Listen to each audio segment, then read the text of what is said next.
மார்க்கெட்லயே கம்மி சேதாரத்துல இன்னும் 1% தள்ளுபடி கொடுப்போம். ஓகே, வைரநக கேரட்டுக்கு 5000 தள்ளுபடி கொடுப்போம். தள்ளுபடி திருவிழா. Periyar Maniammai Institute of Science and Technology, Tanjavur. PIAC ranked number 17 in India by IIRF. Hello all. We have the rock star of Rajya Sabha, Mr. John Brittas with us this morning. Thank you, Vasan, for the kind words. Let me just tell you at the outset, I am not a powerful idol. I'm only a humble person, an ordinary member of Rajya Sabha, but trying to speak the hearts of the people, trying to, demonstrate the views of the people, trying to bring those issues which are relevant to our country and also to South India and those pertinent aspects concerning federalism, democracy, secularism. Tamil people would like to know more about you, sir. Was it a humble beginning or rags to riches or a hereditary politician? What was your story, sir? We would like to know more about your past. See, I was an ordinary person. I grew up in a village, studied in a normal college. Then I came to Delhi to study in JNU for my MPhil and PhD. And then I started my profession as a journalist in Delhi. And that could be the time when I got exposed to the larger world of Indian politics. And I can say that at the age of 22, I used to cover Indian Parliament. I used to sit in the press gallery, Lok Sabha and Rajya Sabha. I even cherished those moments, such a lovely moments when there was meaningful debate and discourse in the Parliament. People like Madhu Dandavade, George Fernandez, even Adal Bihari Vajpayee, L.K. Advani, Indrajit Gupta, illustrious politicians, Chandrasekhar, V.P. Singh. There was a time when Rajiv Gandhi was the Prime Minister. I'm talking about late 80s. So all these beautiful parliamentary discourses and debates, those moments are in my mind. So I have come up from a very humble, ordinary family. None in my family is in politics. And I can very well say that I'm not part of a dynasty. I'm somebody, who have made my profession on my own. Then naturally, of course, I will be having so much of blessings from so many seniors. But I have seen Indian Parliament in a three-dimensional form. I will always say that. That means from the up means from the gallery, then from outside, then from inside. So I always tell my colleagues in Rajya Sabha and Parliament members that, see, you should try to trust me more, believe me more, because I have a better view of Indian Parliament, because I have a three-dimensional view. I have seen it from above, seen it from outside, I am seeing it from inside. And I also cherish those very active, lively moments in Indian Parliament, when there used to be a very constructive approach, when anything and everything under the sun used to be discussed in Parliament, when Prime Ministers used to sit in Parliament for hours together, when Prime Minister even used to reply to the questions of ordinary members. So that those days I always cherish and I always recollect, when media was free to write anything. At that time, Rajiv Gandhi had 3/4 majority in Lok Sabha, but there was a time when so many investigative stories were doling out. The media was buzzsack with investigative story. And Vasant, you must be remembering about those Bofors. Yeah. But now, do you see any connectivity in media and Parliament? No. Those were times when media used to come up with stories which were very exclusive. Then on that same day, during 0 hour, the parliamentarians used to, raise it. Then the government would be forced to, appoint a JPC or will respond to it. Now we don't have that synthesis. I would say that connect is not there between the second pillar and the fourth pillar. So this is unfortunate part of Indian parliamentary democracy now. Yes, sir. The first part of your answer was interesting and intriguing too. You were in the Parliament covering the news in your early 20s, right, sir? That's great to hear. And you did your PhD from JNU.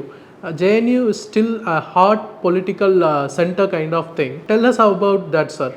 The role of JNU in creating people with political mindset and things. Wasn't why this present day government wants to regulate and control universities, which we should understand with much more clarity.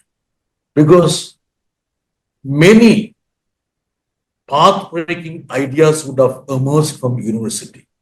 Those ideas which would have changed the world, changed the society, emanated from campuses, emanated from universities.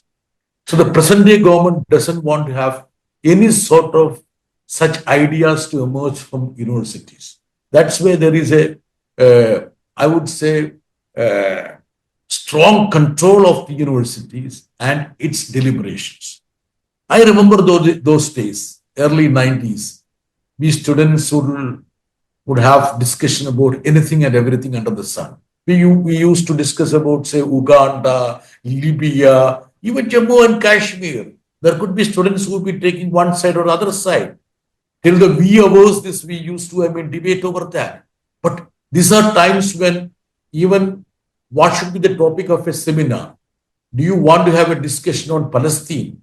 Even that is being decided by the Department of Education. The students are not given permission even to have a Onam celebration. Even there is a controversy with regard to the menu of the hostel there. I cherish those days when professors from very esteemed universities abroad used to, come to the campus, interact with students on anything and everything. And those statements of a academic person may not be in gel with or may not be in sync with the policy of the government.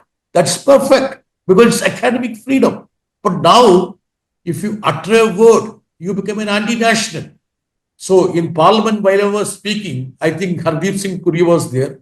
He was making a comment. The Petroleum Minister was making comments saying, John Brittas is from JNU. It was as though, he was pointing his finger at me, blaming me. I said, sir, you didn't complete your statement. You are trying to say that I am from the anti-national university. That is what you actually meant. So this is how the government of the present day see the universities, especially JNU. Now, even if you see the appointments in JNU, I would say that most of the professors or teachers who are recruited are coming from a particular ideology. So they think that by recruiting those people from a particular ideological catchment area, maybe in 10 years' time, or 11 years' time, or 12 years' time, you can capture the entire university. But the havoc that is being done for the academic freedom, that is something which we all should ponder on. So I am, at the same time, I'm happy that you see I'm from JNU. In the same breath, I'm having traumatic, agonizing moment that university is being dealt with in a very shabby manner. Few things you mentioned were look very dangerous. One is the concern over the press freedom, and again the academic freedom too. But the way people like you are reacting to it, we hope that it saves freedom of prevailing over there. So coming to slightly lighter side of yourself, sir. People here in Tamil Nadu and again all over India like your speeches because it's a right mix of strong points and cool humor and again with right intention. So tell us about your speech, sir. Was it your nature or you prepared yourself to present like that in the parliament? How it happens? And wasn't, your innate character would always reflect in your speeches. I like humor. And I always feel that many difficult things can be spoken with a tinge of humor. That would be much more effective. So when people need to, listen to your speech, you need to make it a bit more light. People should understand. It's like, serving the children medicine with some sort of a sugar-coated way. True. So I feel that a bit of humor is always good. And the biggest casualty of the present day politics is that all of us are losing the humor. We don't have that humor or sarcasm. And we also should learn to laugh at ourselves because that's the best medicine to cut across this period of crisis.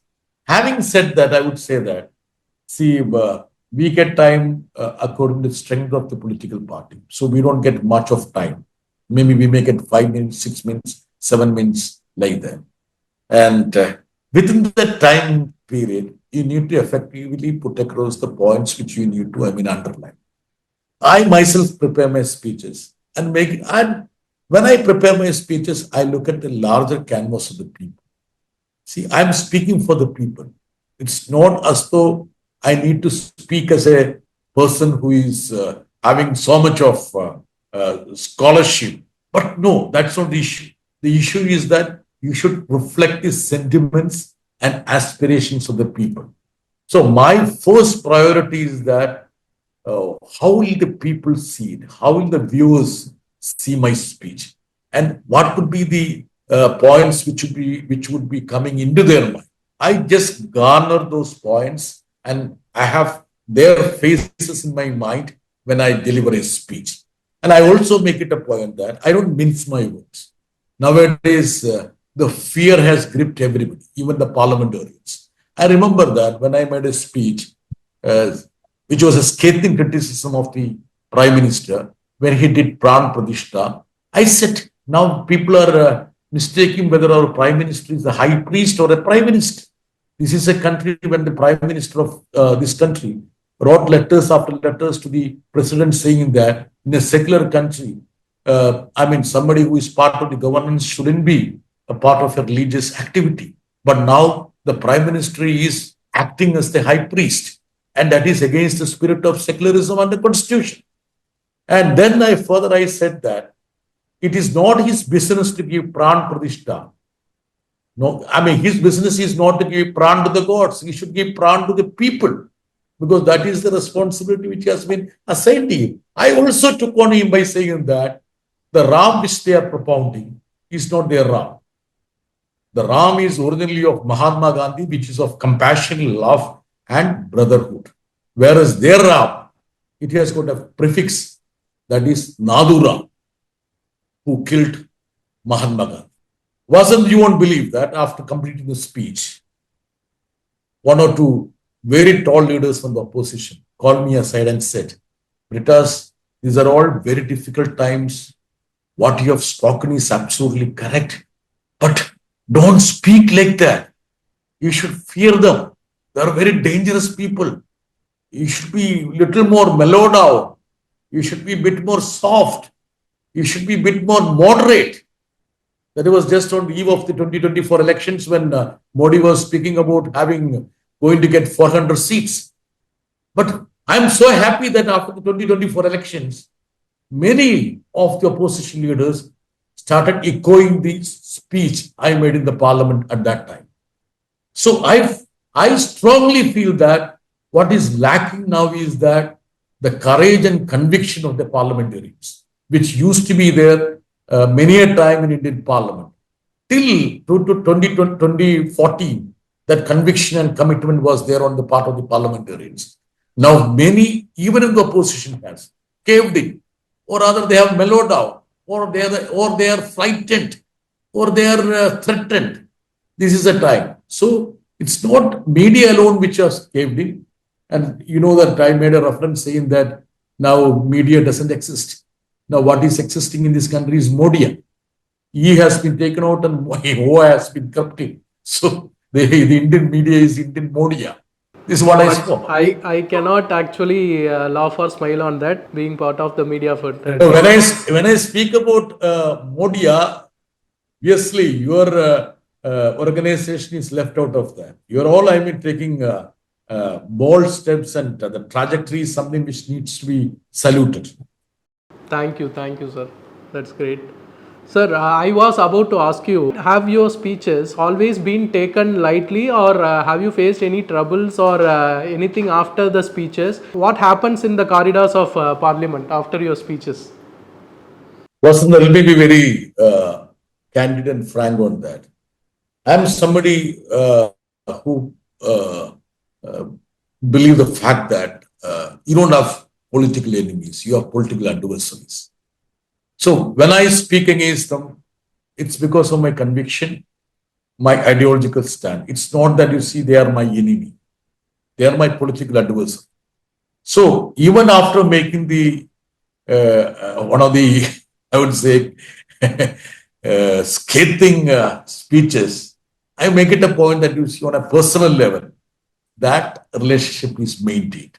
I don't carry any rancor or anger about anybody in my mind. You don't carry it, but what about them? Many of them carry. I feel that because I can see in social media, so much of rubbish is being, posted against me. So much of hate and hatred are being doled out. That's a fact. But I feel that these are all part of the changing times when there is a huge onslaught on people like us. And if we question or if we challenge the dominant ideology, you are at the risk of being ridiculed, being attacked, being threatened. All these are part of the politics of these days. Sir, let's come down to South India for a while. We people in Tamil Nadu and mainly politicians of Tamil Nadu have the Dravidian feel in ourselves. And again, the government of Tamil Nadu, the DMK government claims itself Dravidian model government. What about Kerala? Is there this Dravidian feel in Kerala among people or even among the politicians? Like, do you feel that South India needs that Dravidian feel? See, Dravidian is the relative term because from Kerala we may view it in a different way. We may not be having that strong flavor as such, which is part of the Tamilian politics. But nevertheless, we always feel that the southern identity need to be maintained. That is much more. It could be Dravidian, it could be something else, it could be a federal identity. We always feel that Tamilians are our brothers. We always draw so much of inspiration from Tamil politics. And if we can look at the Kerala, Tamil Nadu politics, there is something like a solidarity that is happening, some sort of a brotherhood. Basically, Tamilians and Keralites think alike because they feel that this is a war where we all need to stay united. And I can tell you, Vasant, there are three ingredients which are absolutely required for the unity of this country. Anna also had indicated about it or spoke about it when he was a Rajya Sabha member. First is democracy, second is secularism, third is federalism. Unless these three ingredients are protected, the unity of this country cannot be protected. I am absolutely clear about these three. Vasant, actually, I was going through the speeches of Anna in Rajya Sabha. I am talking about 60s. I diligently read all the speeches. And many a time I tried to quote Anna also. How he used to speak about the importance of federalism, how he used to, resist the onslaught of so-called northern influence or I would say hegemony over South India, how he used to oppose the imposition of Hindi. All these issues where Anna was exercised are still relevant or more contextual. And if you look at the so-called Dravidian politics, these Dravidian politics are propped upon these three pillars of democracy, secularism, and federalism. That is similarity between Tamil and Kerala politics. If there is a protest by Kerala, I'm sure that Thiru Stalin or somebody from Tamil Nadu will participate. If there is a protest from Tamil Nadu, of course, they can expect Comrade Pinarayi Vijayan to be part of that or anybody from our party to be part of that. Delimitation issue. What is concerning the BJP is this solidarity and this unity between forces like, say, Tamil Nadu, Kerala, all these components. There is a southern identity that is being underlined on and again. So the larger frame, this is a Dravidian spirit. We feel that we are not supposed to be governed by the North Indians. We should not be under the hegemony of the North. Our culture is different. Our culture is distinct. Our language is distinct. Our beliefs are distinct. Our democratic process is distinct. And we are proud of that. So South has a distinct culture, not only political culture, also, the culture which are intrinsically part of our life. And I feel that this is the largest spectrum of Dravidian culture, if at all you want to call it Dravidian. True, sir. When talking about the South Indian politics, like, do you feel any particular aspects or any particular issues where Tamil Nadu and Kerala have to work together? Are we overlooking anything that you want to bring to our attention here? Vasant, as of now, I would say that the coordination between Tamil Nadu and Kerala are impeccable. It's impeccable. I mean, there is no gray area, absolutely. Even the so-called bickerings or small disputes we had, they do not play any role nowadays because the administration, Tamil Nadu and Kerala are more pragmatic and practical. We feel that the people of Kerala and Tamil Nadu need to stay together because this is an hour of crisis. The rights of the states are being taken away, usurped into. Even, I mean, those universities which have been built up with the sweat and blood of the people of Kerala and Tamil Nadu are being taken over. Now there is a favorable verdict for Tamil Nadu from Supreme Court. That's correct. But think about those people who are being dumped as governors on Kerala and Tamil Nadu. They think that, you see, they are viceroys. So there are moves to, I mean, convert these states as colonies of union government.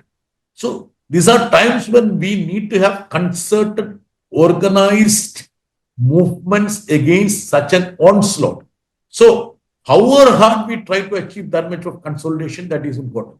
And another challenge which I talked about, that is delimitation. That's going to be a huge challenge for the South. And I always speak up in Parliament saying that the dictum of this union government is that perform and perish. Whoever perform, let them perish. That is the stand of the government of India. If we have surpassed the threshold, if you have performed well, then you won't get the assistance from the union government. Your, share of the taxes would be, cut down drastically. You won't get grants. This is the plight of many of the southern states, especially those states which are governed by opposition party. So coming to the delimitation issue, that is going to be a huge challenge. Even the census which was supposed to happen in 2021 has been inordinately delayed with a ploy to make sure that the census happened after 2026 because that is a threshold when the seats were frozen last time, 25 years back. So even that is a ploy to make sure that soon after the 2026 census, delimitation is done, then population is taken into account. So those states which would have performed on population control are penalized.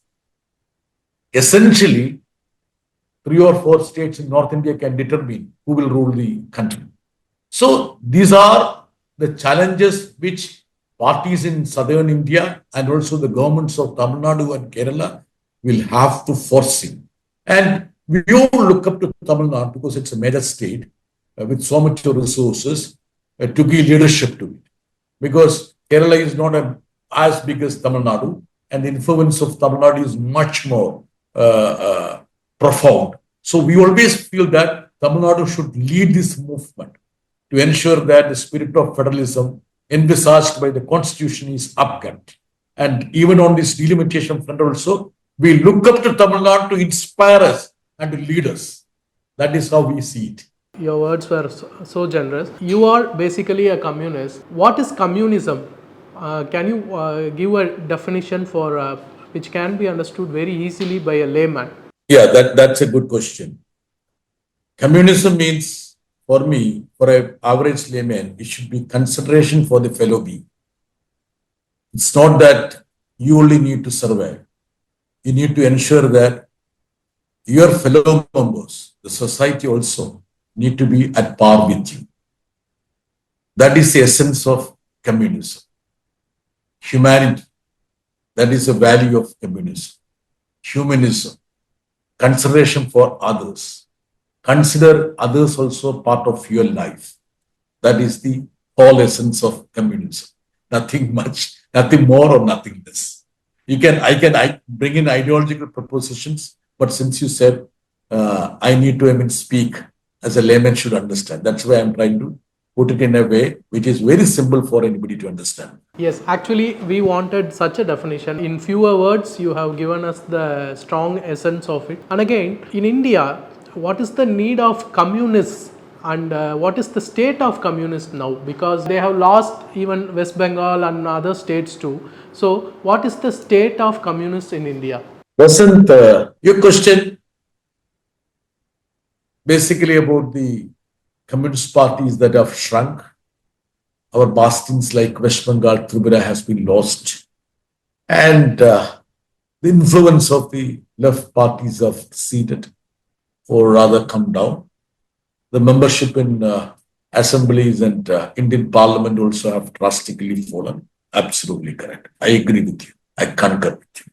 At the same time, I also feel that despite the organizational electoral setback we have faced, the shrinking number of MPs or MLAs, but the importance of the ideology, the message that is relevant now, or rather much more relevant. Even those political parties which are fighting BJP, they draw so much of ideological inspiration and clarity from leftist parties. I remember I used to converse with many Congress leaders. I always tell them that. See, Congress is one of the biggest political parties in this country, oldest political party too. But the present day Congress needs to have both ideological clarity and organizational firmness. Congressmen used to confide me by saying that the ideological clarity, the political clarity, they draw so much from the leftist party. How to tackle BJP, how to resist the RSS agenda, how to scientifically decipher what they talk, how to make sure that all those lies, blatant falsehood that is being spoken in the name of myth, in the name of faith, in the name of history, is being revealed, is being unraveled. So the relevance of the leftist ideology is much more robust now. And why do you think that BJP is attacking the left parties, not only the leftist government? Because though we are only in Kerala as the ruling party, beyond the four boundaries of Kerala, the profound influence of our ideas and ideology is something which is staring on the face of BJP. So I feel that 50% I agree there has been a setback for the leftist movement and communist parties, but still we feel that the ideology is relevant, the idea is relevant, our perceptions and perspective is relevant. You look at the academic community. Where do you get that inputs? Where do you get that inspiration to fight this rightist agenda? It's from the leftist historians, leftist political scientists, leftist student forces. We bring in a value change in the ideological discourse of the country. That's why RSS always feel that communists are to be fought tooth and nail. And with regard to the electoral setback, we are convinced of the fact that we need to rejuvenate our party. We need to regain that pristine glory we had, the influence we had. And setback for political parties is normal. Even the present day ruling party, BJP, had been relegated to parliament with just 2 MPs in Lok Sabha. I've seen them sitting there with just 2 Lok Sabha MPs. So politics will change drastically again, and I'm a perpetual optimist, and I feel that the setbacks we have suffered, we will be in a position to recoup that. Glad to hear that, sir. We too hope that that question was to get your point of view, but I myself have seen during my research for web series project and even for other journalistic things also, in a very remote village that is hardly 60 kilometers from the district headquarters in a hill station, I have seen communist workers riding their TVS XL supers with no expectation of anything coming back from them, not even votes from those remote village people. They serve people. So, Wasn't I will supplement it. You would have seen the long march of Kisans from Nasik. yes, What was that? It stunned everybody. And when it came to Mumbai, it was as good as, uh, hogging the limelight of the national politics. See the trade union movements. See those secular movements. The way in which we fight all these forces which are bent upon creating divide amongst these people. I mean, obscurantist forces. They want to divide the people in the name of religion, the so-called communalism. So the contribution of the left has been always appreciated by people who are thinking for the nation, and the inputs which we always give for the political discourse are being respected. But still, we feel that we need to go miles to, make sure that the relevance of the left is being upheld. true, sir.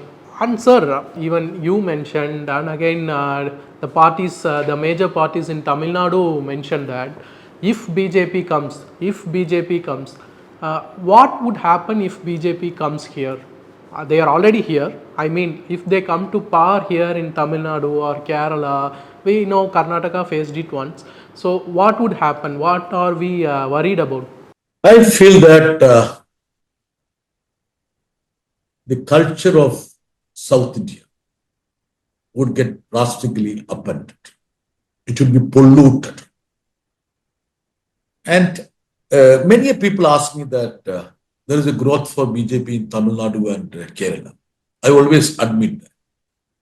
And the reason which I always put forward is that, see, we are part of this nation. The extent of muscle power and money power that is being dispersed by BJP is unimaginable. See, Kerala politics always used to be insulated from big money. For elections, we don't spend that much of money. But after BJP became the ruling party at the center, see, crores and crores of rupees are being dumped into Kerala. And every day, the social media is being used. The media power is being used to pound on Kerala. It's like a closed door. See, you come and hit on the door every time. It would creak. It may just break in.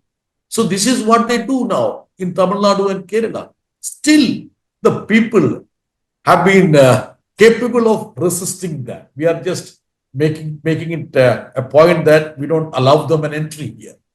And for that, we need to have much more efforts done.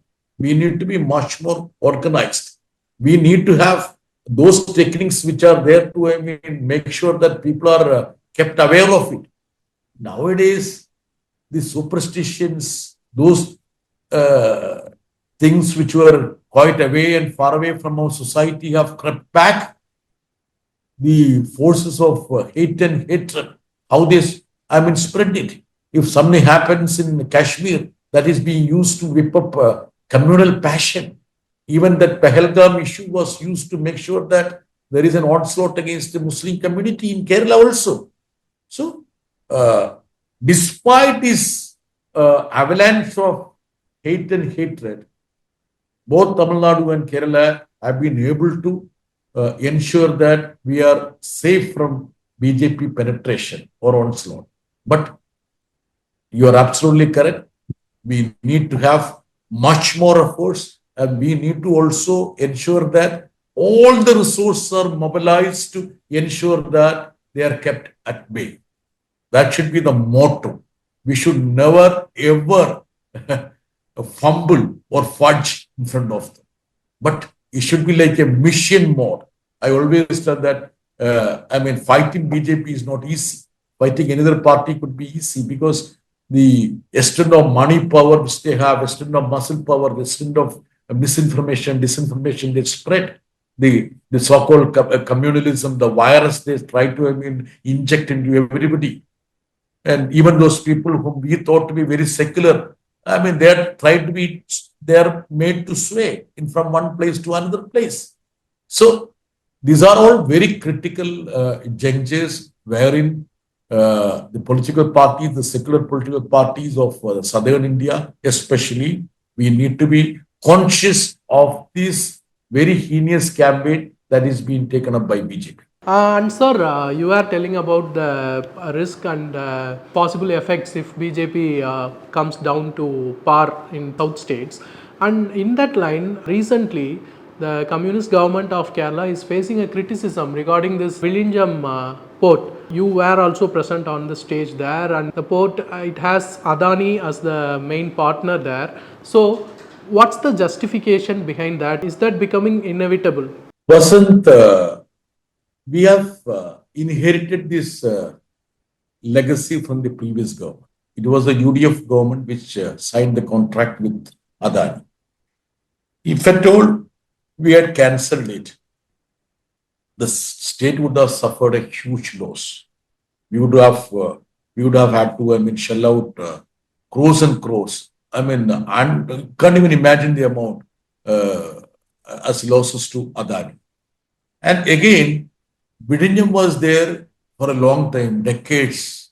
It's a decades-old project. If at all you were to, I mean, pause the project, it would have badly dented the development trajectory of Kerala. So we decided that, though we were critical about many of the provisions of the Adani port or that contract which was signed by the previous UDF government, we wanted to develop this port on our own.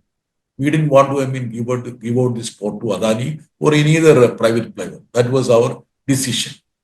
But since it was signed, we were forced to, I mean, continue with that. Having said that, just see the first stage of the project. Approximately 8,000 crores have been spent. Out of this 8,000 crores, 63% has been spent by the Kerala government. Only 23% has been paid by the or invested by the Adani group.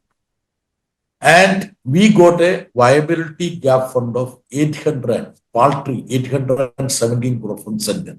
But you know what they did? They made it a point that this will not be a viability BGF.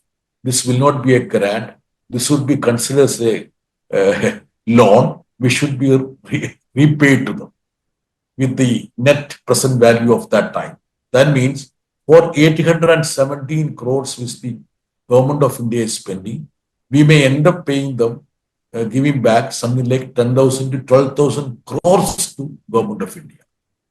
So the participation of the central government is 0%.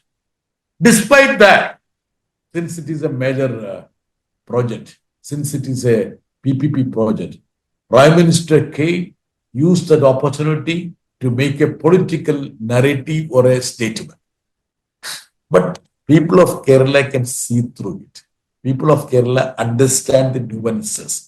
It's not like any other state. Here, I mean, we make it a point that all the information with regard to the port, our compulsions, all these things are being disseminated to people, and they are kept aware of every single detail of this project. Though BJP tried to create mileage out of, or rather make a political narrative of it, but people of Kerala cannot be fooled on this. That is my belief. Okay. Sir, coming to your association with the CM of Kerala, Mr. Pinarayi Vijayan, you have worked closely with him. Please tell us about him, sir. Like for us, you know, on seeing his photos and other videos, no, we feel he's a man of few words. He's not very expressive. Tell us about himself, sir.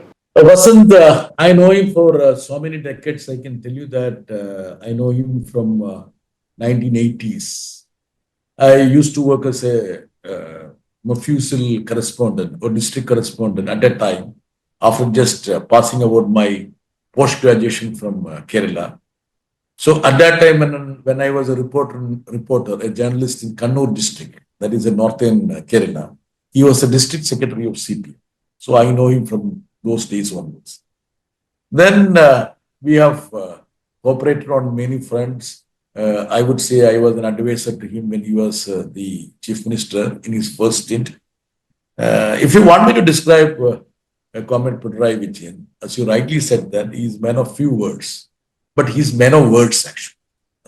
That means whatever he says, he will implement. He will only speak only if he can implement it. He will not put across any bogus claim. He will not cheat you or bluff you with any statement. He will not give you any false promises. If he says something, he will implement. If he implements something, he will say it to you.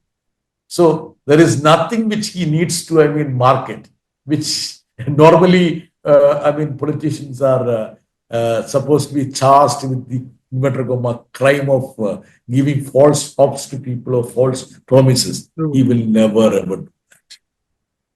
That is the definition. He will do what he speaks and he will speak what he can do. That is the tagline of Comrade Pinarayi. So that was a nice description. We could get more about him.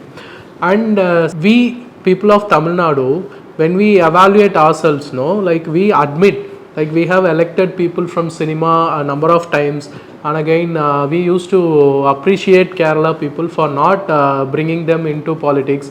Even Veerappan, hope you would have heard of him.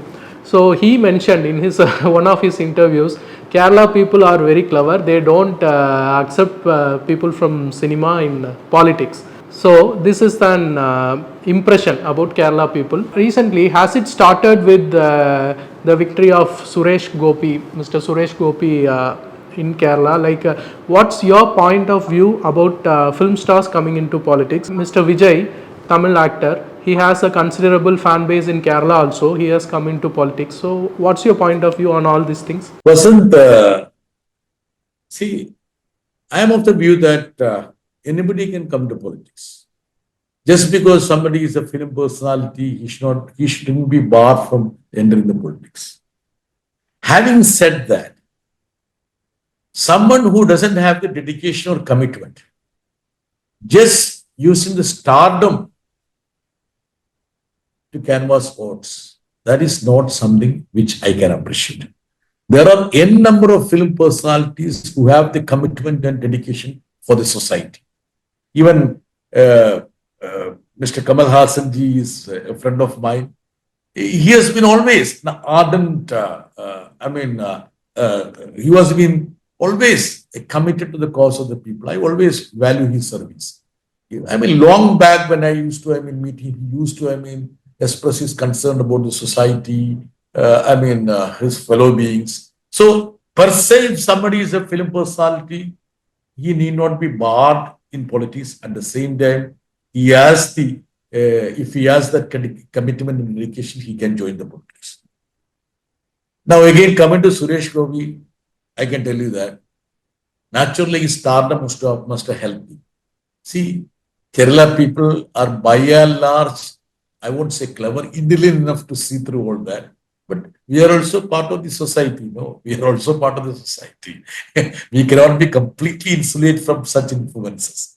These influences come to the fore. But it's not like that, where just a star comes and just annex the state. It can't happen in Kerala. I don't know whether it can happen in Tamil Nadu. I also don't expect that to happen in Tamil Nadu because Tamil Nadu people also have grown mature now. They're also politically conscious about so many things. So my response would be like that. It's mixed response because nobody can be barred from politics. At the same time, somebody who comes with only the stardom, not the conviction or the commitment, of course, I won't support that. Okay. That's great, sir. We would like to conclude the interview in your style with one more thing. So, who are your friends from Tamil Nadu? Any MPs, member of parliaments from Tamil Nadu? Tamil Nadu, all the Tamil MPs are my friends. From Tiruchi Shivaji, the leader of DMK in Rajya Sabha, all of them are my. See, I'll tell you one thing. In Rajya Sabha, we and DMK MPs work in tandem. We are almost like one political party. That I can tell you. And your great friend Vaiko is sitting beside me. We are neighbors. We are sitting together. Okay. And Vaiko has openly admitted that he has become much more active after I coming and sitting with him now. Oh, that's great. And Vaikoji wants me to be there always when he speaks. And he is angry if I am absent when he is speaking. Oh, And I always try to support him. So you should ask Vaikoji how much I work for him, how much I support him there. Many of his Definitely. interventions happened because I always tell Vaikoji, please stand up and speak, Vaikoji. I always tell that. So Vaiko also is my leader, and I regard him because I have been seeing him for a long time, a firebrand. He's one person who has kept the fire with him. So all of them are my friends. Even Lok Sabha members also are my friend. Ganimari, Baluji is always very kind to me. Then Tamilchi, everybody. And in Rajya Sabha, I also sit with Kanimari NV and Somu. She's my neighbor. So I have two Tamilians, one on my left side, that is Vaikoji, and on my right side, Kanimari Somu. Both are my very close friends. Very nice to know, sir. And sir, I always Vasanth, you should ask Vaikoji also. I'll definitely ask him about you. He has promised Dindigal biryani at his home. He says that his wife cooks very good biryani. Wow. You know what, sir? I am from Dindukal. He always tell me that his wife cook very good biryani. So he has promised me to be taken to his house, and he will give me the biryani cooked by his wife. That is his promise. So I am waiting for that promise to be fulfilled. So we will remind him of his promise, about his promise. Definitely. So that was so nice to hear, sir. And the final thing, this is literally the final thing. I always used to remember and laugh about your one-liners, the bipolar political party, and and also you were using Chaturvedi, Trivedi thing. Give us some one-liners about few political leaders whom I mentioned here. Okay. Oh, Vasant, you are putting me in a very difficult spot. No, that's going to be the best. I'll tell you, bipolar political party, which became a hit there because that was an attack against the BJD. Yes. At that time, they didn't know whether they are in the ruling party or they are the opposition party. Now they say, most of the MPs say that what I said was absolutely correct, and they suffered because of that bipolar tendency. And Chaturvedi thing, that Priyanka Chaturvedi. So somebody who was a Trivedi was speaking about Veda. I said, don't worry about it. You only have a Trivedi, I have a Chaturvedi beside. Yeah, sir, that was very Chaturvedi nice. means an authority on 4 Vedas. Yes. Okay, so now I'll tell you the name of the leaders.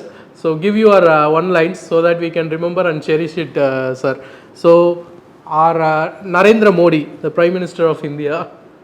You know that his words and deeds do not match at all. And he should be the biggest actor of this nation, as one of the BJP chief ministers said it. Okay, Nirmala Sitharaman. Very ferocious, very angry. Rahul Gandhi. Rahul Gandhi is always trying hard to lead the opposition. You can read the agony on his face now. Yogi Adityanath. Yogi Adityanath, a sannyasi who cannot be called a sannyasi on a wrong seat. Shashi Tharoor. Shashi Tharoor is a very close friend of mine. I don't know what to tell about him, but he is highly talented, enchanting, glamorous. I don't know. I mean, I'm many a time jealous about. Actually, I remember that poem, GST poem. Hope you also remember that. Okay. Then MK Stalin. I would say the leader of the South, Oh, great. the chief of South. So you mean it, sir? I mean it.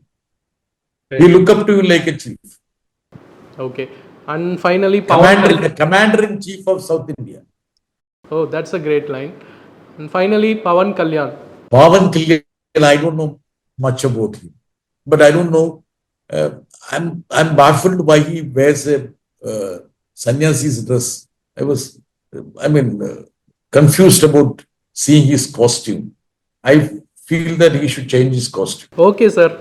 That was really a great conversation with lot of serious insights, with lot of strong points, and again, as always, right intentions and usual humor of yourself. So thank you for spending us your valuable time in this way. Thanks a lot, sir. Thank you, Vasant, for this great chat. And I feel that you see, I would have come to your expectation in the sense I just spoke my heart out, and there was not even an element of thing which I concocted for this interview, because this is an established interview. You asked the question without even telling me what the question should be there. Yes, sir. I never asked you. I never asked you before that what should be the question or what could be the question. But this should be the way in which an interview needs to be done. And congrats to you and best wishes to us. Thanks a lot, sir. Nakkheeran TVக்கு subscribe செய்யுங்கள். உங்கள் ஆதரவே எங்கள் பலம். ஆசிரியர்களுக்கு நண்பனாகவும் மாணவர்களுக்கு ஆசானாகவும் திகழும் தேர்வு வழிகாட்டி. ஒவ்வொரு பாடத்திற்கும் அனுபவமிக்க ஆசிரியர்களின் துல்லியமான தெளிவான விடைகள். CNC இருக்கு, தேர்வு பயம் எதற்கு? இது தீரன் பப்ளிஷிங் ஹவுஸ் விற்பனை வெளியீடு.